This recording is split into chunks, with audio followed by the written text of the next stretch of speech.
1,5 тонны говядины, 400 килограммов баранины, почти 2 тонны риса и 440 литров растительного масла.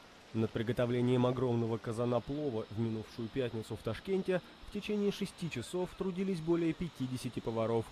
Их усилия не пропали даром. Официальный представитель книги рекордов Гиннесса Ричард Стеннинг зафиксировал новое достижение и наградил сертификатом организаторов мероприятия – узбекский телеканал Milli TV.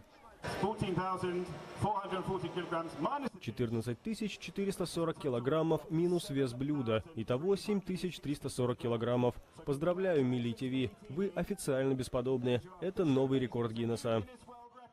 Посмотреть на приготовление гигантского плова собрались десятки тысяч человек. По словам организаторов, после объявления нового рекорда попробовать получившийся плов смогли все желающие.